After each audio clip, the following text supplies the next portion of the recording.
North Korea's economy may be the closest thing the modern world has to a living economic fossil.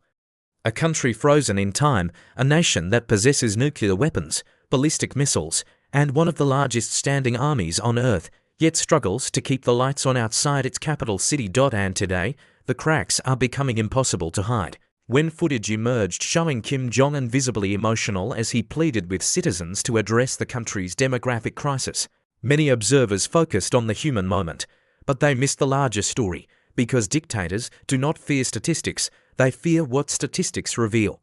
And the numbers coming out of North Korea tell a terrifying story: a shrinking population, a stagnant industrial base, a trade relationship almost entirely dependent on China, and an economy increasingly reliant on cybercrime, military exports, and underground markets simply to survive. This isn't just another recession. It isn't even a normal economic decline. What we're witnessing is the final stage of a system that has been consuming itself for decades. A system that once appeared destined to dominate the Korean peninsula, a system that was once richer than South Korea, a system that inherited nearly every economic advantage imaginable, and yet somehow transformed itself into one of the most isolated and dysfunctional economies on Earth. Today we're performing a complete economic autopsy on North Korea. We'll uncover how the richest Korea became the poorest Korea, how the collapse of the Soviet Union triggered one of the worst famines of the 20th century, how ordinary citizens accidentally created capitalism inside a communist dictatorship, and how the regime eventually transformed itself from an industrial state into something far stranger, a state that increasingly survives by extracting wealth from the global economy rather than contributing to it. This is the story of North Korea's economic collapse. And it begins with a fact that sounds almost impossible today. There was once a time when North Korea was winning. If you look at satellite images of the Korean peninsula today, the contrast is extraordinary. South Korea shines brightly. North Korea disappears into darkness. The image has become one of the most powerful symbols of economic success and failure in modern history. But if we travel back to the 1950s and 1960s, the picture looked very different. During Japan's occupation of Korea, industrial development was concentrated heavily in the north. The region contained abundant coal deposits, iron ore reserves, hydroelectric resources, and strategic access to Manchuria. Massive industrial projects transformed northern Korea into the industrial heartland of the peninsula. Chemical plants, steel mills, hydroelectric dams, rail networks. Heavy manufacturing.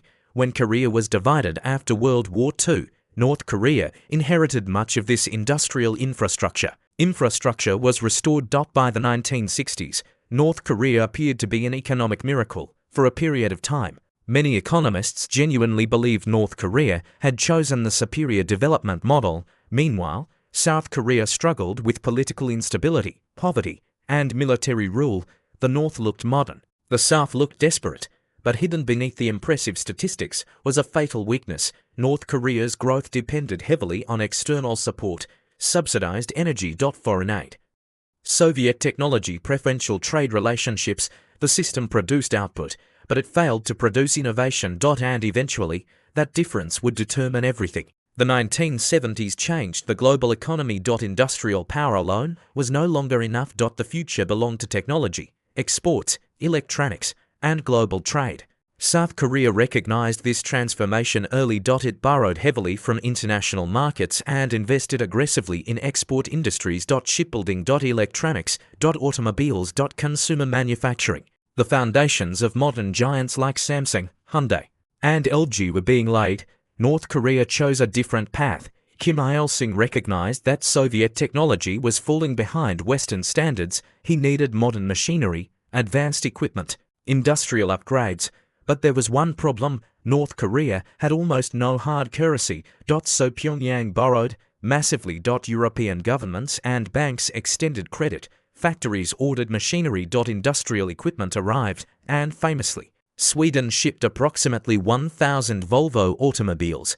Then something extraordinary happened. North Korea simply stopped paying. The machinery stayed, the cars stayed, the debt remained. Decades later, Sweden still officially lists North Korea among its unpaid debtors. What began as an ambitious modernization strategy ended as an international financial disaster. The country became increasingly isolated from global capital markets, access to technology narrowed, investment disappeared, and the gap between North and South Korea began widening rapidly. For decades, the Soviet Union quietly kept the North Korean system alive: cheap oil, cheap fuel, cheap fertilizer, industrial components, trade agreements.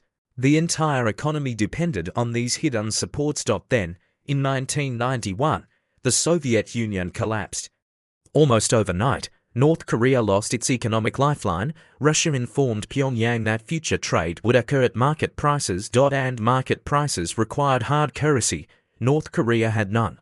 The consequences were devastating. Fuel imports collapsed, electricity shortages spread, factories shut down. Transportation networks failed, agricultural production plummeted, then floods and droughts delivered the final blow. The public distribution system, the mechanism responsible for feeding millions of citizens, began to fail. The famine that followed became one of the worst humanitarian disasters of the modern era. Hundreds of thousands, and potentially more than 1 million people, died. The exact number may never be known. The economy didn't merely contract. It collapsed. And then something remarkable happened. The state stopped functioning. So ordinary citizens created alternatives. Illegal markets emerged across the country. Known as Jainmadang, these markets became the real economy. Families traded goods.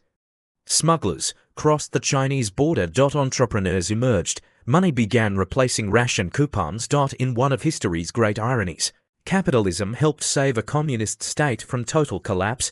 The regime officially opposed these markets, but it quietly tolerated them because there was no alternative. Without them, social stability would have completely disintegrated. A new merchant class emerged, the donju, or masters of money. Suddenly, influence was no longer determined solely by political loyalty. Economic power mattered too. The command economy was dying. A market economy was being born, not because the government planned it, but because survival demanded it. By the 21st century, North Korea faced a fundamental problem. Modern states generate wealth through innovation, productivity, and exports. North Korea struggled with all three. Sanctions limited trade. Infrastructure remained outdated. Industrial competitiveness eroded. The regime needed foreign currency. And increasingly, it found unconventional ways to obtain it. Counterfeiting operations, sanctions evasion. Arms exports. And eventually cyber operations. Groups linked to North Korea became associated with some of the largest cryptocurrency thefts and cybercrime investigations in history. For Pyongyang, digital operations offered a unique advantage. They required limited physical infrastructure, they generated foreign currency, and they could be conducted from within one of the most isolated countries on earth. It was an adaptation to economic isolation, a strategy born from necessity. But it also reflected a deeper reality. The country was no longer competing successfully within the global economy. Instead, it was increasingly surviving on its margins. The tragedy of North Korea is not that it began poor. The tragedy is that it began with enormous advantages: industrial infrastructure, natural resources, foreign assistance. Strategic importance. For a brief moment in history, North Korea appeared positioned to outperform its southern rival.